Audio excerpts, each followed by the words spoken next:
Good afternoon and welcome to Midday Report here on TVP World. I'm your host, Marie Cato. After approximately 2 weeks in orbit, the crew of the Axiom-4 mission, including Polish astronaut Sławosz Uznański-Wiśniewski, is heading back home to Earth from the International Space Station. The Dragon capsule undocked shortly after 11 a.m. GMT on Monday. After a 22.5-hour journey, the crew is expected to splash down off the coast of California at 5:44 GMT on Tuesday. The mission began on June 25th with the launch of a historic spaceflight with Polish astronaut Sławosz Uznański-Wiśniewski. The Dragon capsule docked at the International Space Station 1 day later.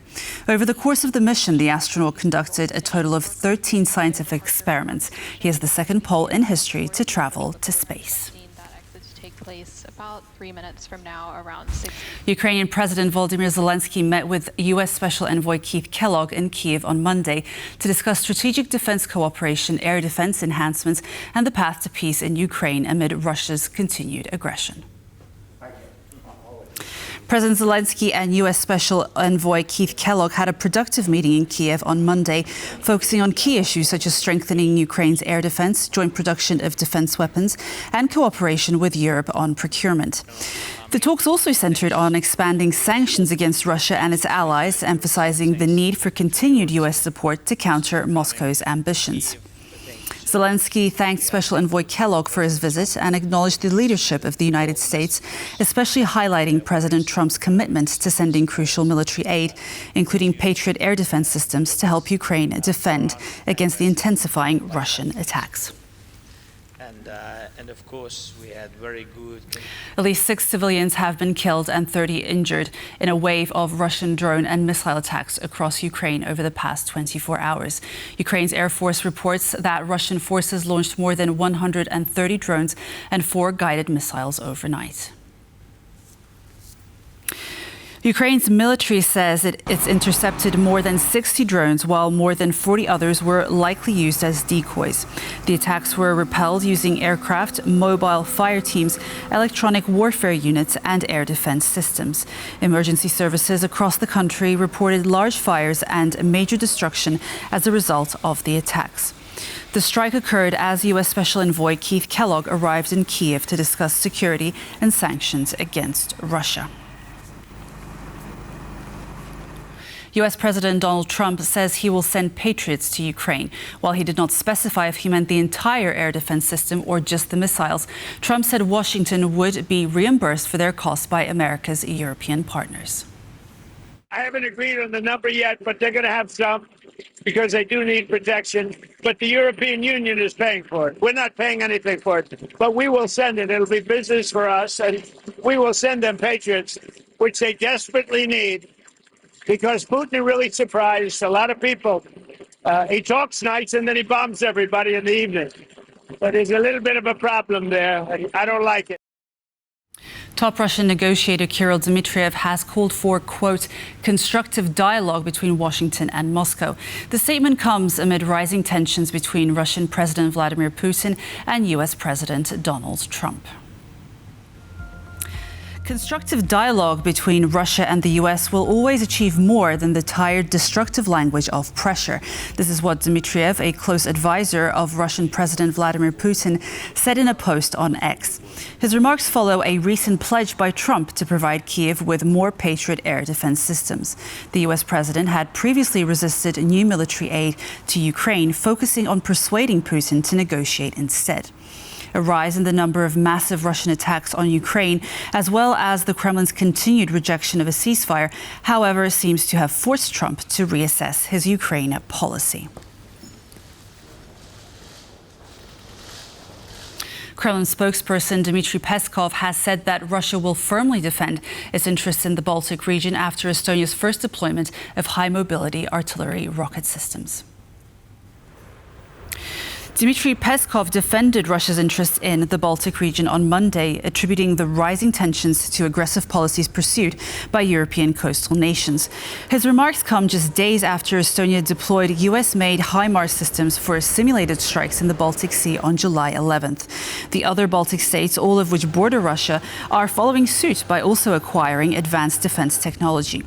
Meanwhile, tensions continue to rise, with some experts predicting that Russia will become a serious military threat to NATO in the next couple of years. European foreign ministers are meeting in Brussels on Monday to discuss their response to President Trump's latest eye-watering 30% tariff threat. The EU's Trade Commissioner Maroš Šefčovič told reporters before the meeting kicked off that if these import levies are implemented, it could send a €1 trillion transatlantic trade relationship spiraling. More from our EU correspondent Angela Skujins in Brussels.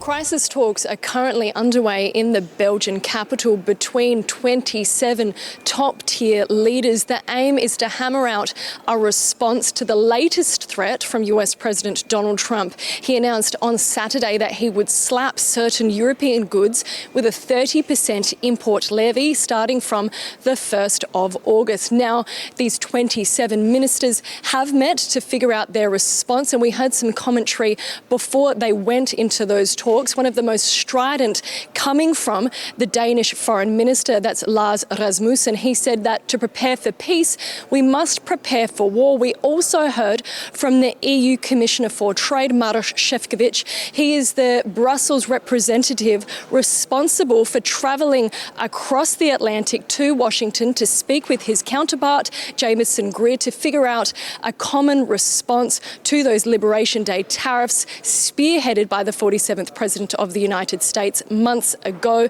Since then, both Washington and Brussels have held back-to-back meetings trying to find a common resolution to what US President Donald Trump has labelled unfair trade relationship. But let's take a listen to what that Trade Commissioner had to say Monday morning before that meeting kicked off.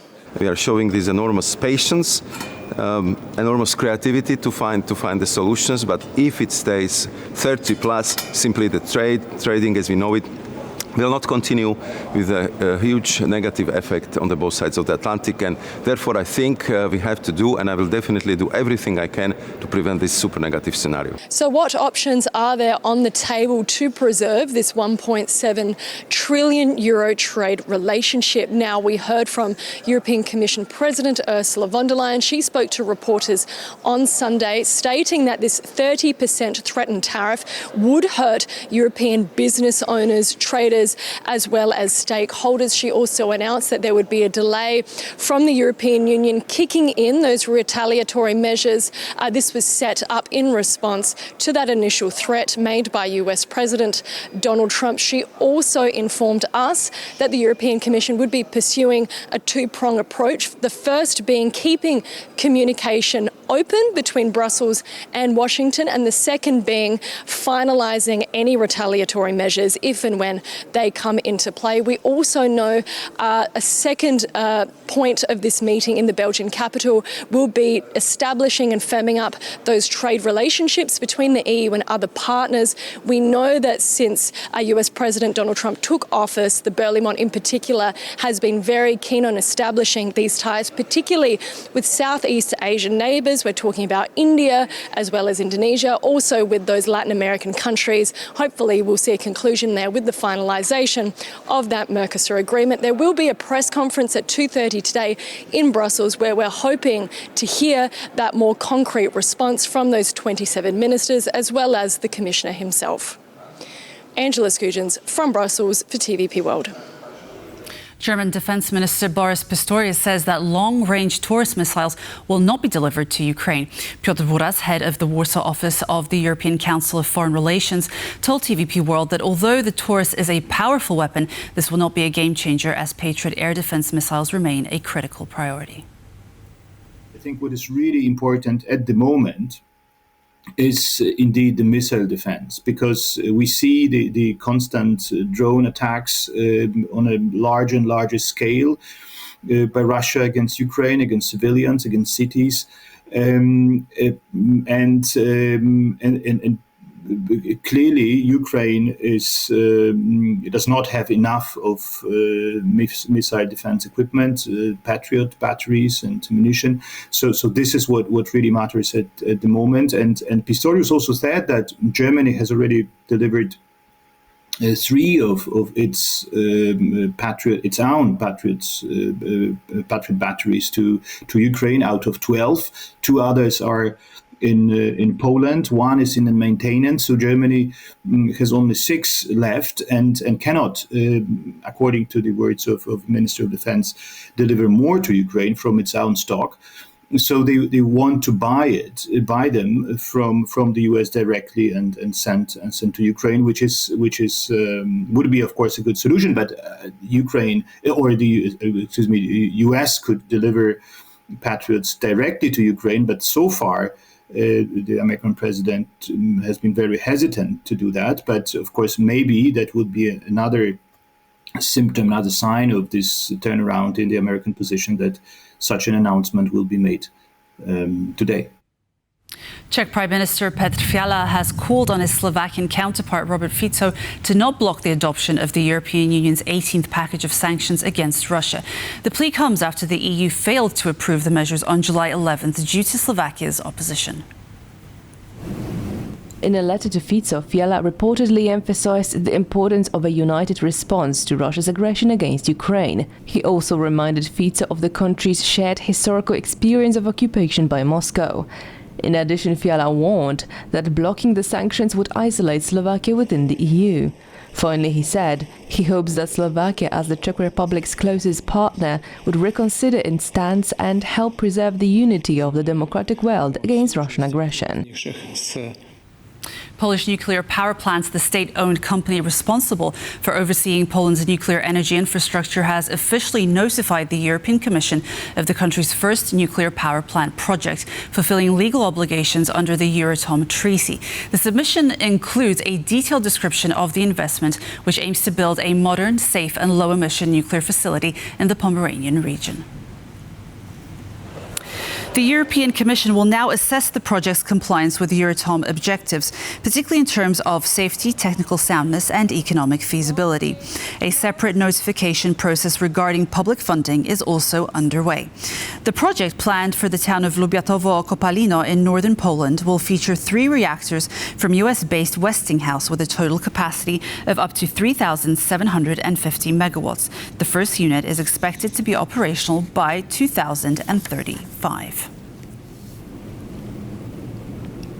A violent clash at the Polish-Belarusian border has left a Polish soldier injured after a group of Afghan migrants attempted to cross illegally. The conflict at the border remains an ongoing challenge for Poland's border forces and military personnel. In the early hours of Friday on June 11th, a group of Afghan migrants tried to cross the Polish-Belarusian border near the town of Michałowo. During an intervention by Polish soldiers, one of the migrants became highly aggressive, throwing stones at the troops and even physically attacking a soldier. In response, the soldier used force to subdue the migrant. The altercation left one Polish soldier injured after being struck in the eye by the migrant's elbow. The soldier was immediately transported to the hospital and is now in stable condition.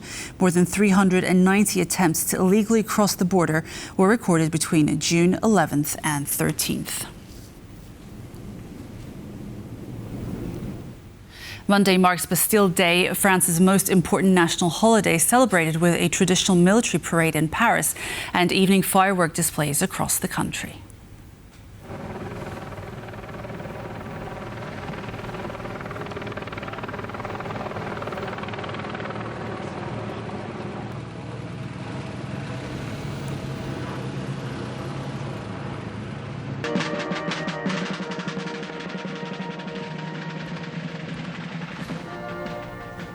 Police in Croatia are urging parents to ensure their children wear swimsuits at the beach following an increase of reports of suspicious or predatory behavior. Statistics from the Croatian police show an increase in cases of children being exploited to create pornographic content. These crimes often take place during the summer months, especially at popular locations like beaches.